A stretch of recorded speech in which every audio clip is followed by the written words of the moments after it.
আসসালামু আলাইকুম। মালয়েশিয়া প্রবাসী ভাইয়েরা, আশা করি সবাই ভালো আছেন। মালয়েশিয়ার জোহর বারুর বসবাসরত প্রবাসী ভাই বোনদের জন্য জরুরি বিজ্ঞপ্তি। জোহর বারু প্রদেশে আগামী ৯-১০ মে ২০২৬ তারিখে বিশেষ পাসপোর্ট সেবা প্রদান করা হবে।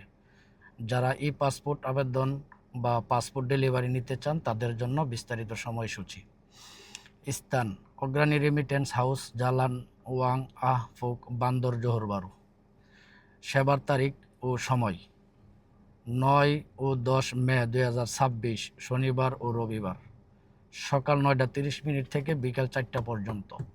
অ্যাপার্টমেন্ট সংক্রান্ত তথ্য: ই পাসপোর্ট আবেদন অ্যাপার্টমেন্ট শুরু ৭ মে ২০২৬ সকাল 10টা থেকে।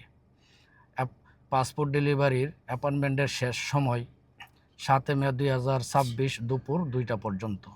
বিশেষ নির্দেশনাবলী: সময় অনুবর্তিত ভিড় এড়াতে আপনার নির্ধারিত অ্যাপয়েন্টমেন্ট সময়ের অত্যন্ত ১ ঘন্টা আগে উপস্থিত থাকার জন্য অনুরোধ করা হলো।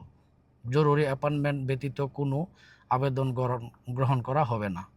অন্যান্য সেবা: পাসপোর্ট ছাড়া অন্যান্য কনসুলার সেবা যেমন এনএসপি পত্র গ্রহণ করতে প্রয়োজনীয় ডকুমেন্ট সহ উপস্থিত থাকতে হবে।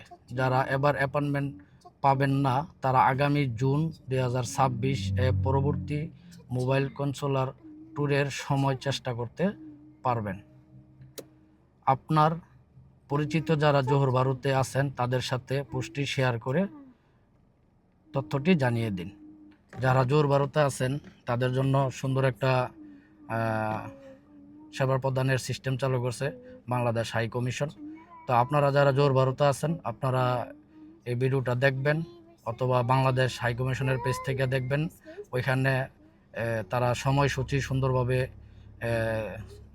তুলে ধরা হয়েছে, ওইখানে আপনারা দেখতে পারেন বা আমার ভিডিও দেখতে পারেন। আমার ভিডিও তো আমি বলে দিলাম। আপনারা জোহর বারুতে ৯-১০ তারিখে আপনারা যারা পাসপোর্ট বানানোর জন্য আবেদন করছেন তারা ওইখান থেকে পাসপোর্ট সংগ্রহ করতে পারবেন। তো আশা করছি আপনারা সবাই বুঝতে পারছেন। আর আপনি নিজেও দেখুন, অন্যকে দেখার সুযোগ করে দিন। সবাই ভালো থাকবেন। আল্লাহ হাফেজ।